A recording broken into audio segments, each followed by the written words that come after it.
सबसे बड़ा अलग तो यही होगा कि ये दल बिहार के लोग मिलकर बना रहे हैं। कोई एक व्यक्ति, एक परिवार, कोई एक जाति विशेष, एक धर्म विशेष के लोग नहीं बना रहे, एक विचारधारा के मानने वाले नहीं बना रहे। पहले दिन जब दल बनेगा तो उसके सदस्यों की संख्या, संस्थापक सदस्यों की संख्या 1 करोड़ होगी। मतलब बिहार में जो स्थापित दल हैं, 20 साल 30 साल से यहाँ पर राजनीति कर रहे हैं, उनके पास भी इतने सदस्य, पेपर पर भी इतने सदस्य नहीं हैं। और हम लोग 1 करोड़ सदस्य के साथ इस दल की शुरुआत कर रहे हैं। पहले दिन जब ये दल की घोषणा होगी तो राज्य से लेकर पंचायत स्तर तक बिहार के सभी इकाइयों में आप देखेंगे दल का पूरा संगठन उससे पहले घोषित हो जाएगा। ये पहला ऐसा दल होगा जिसके नेतृत्व का चुनाव खुले मंच पर अधिवेशन में वो सारे लोग मिलकर जो आएंगे 2 अक्टूबर को, वो सब मिलकर इसका नेतृत्व का चुनाव करेंगे।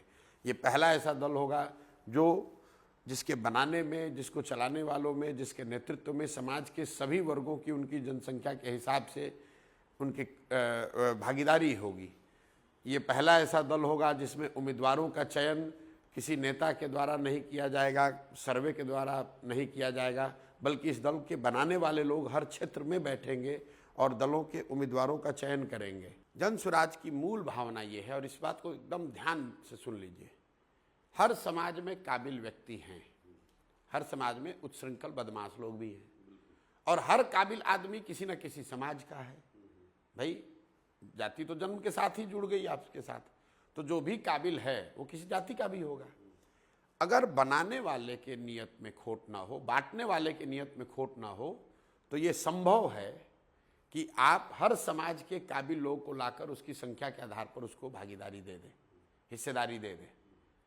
उस कोई जो अनुसूचित जाति का बनेगा नेता पहली बार, वो अनुसूचित जाति का तो होगा, लेकिन उसके साथ साथ मैं ये भी दावा कर रहा हूं कि वो बिहार के सबसे काबिल लोगों में एक होगा। वो इसलिए नहीं होगा कि वो दलित है, वो इसलिए होगा कि वो काबिल है जो दलित भी है।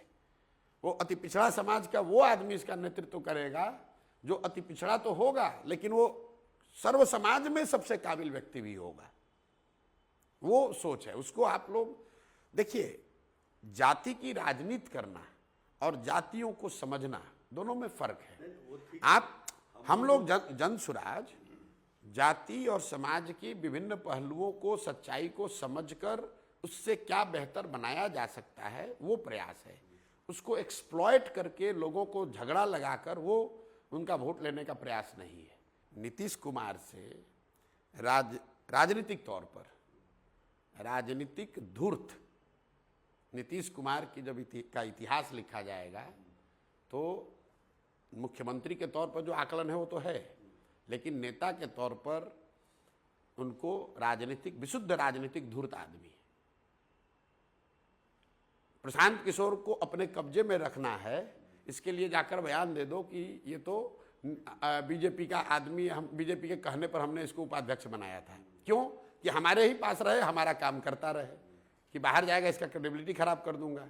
नीतीश जी हमारी क्या क्रेडिबिलिटी खराब करेंगे? देखिए, आप दूसरे के लिए कुआं खोदते हैं, खुद के लिए ऊपर वाला आपके लिए खाई खोद देगा।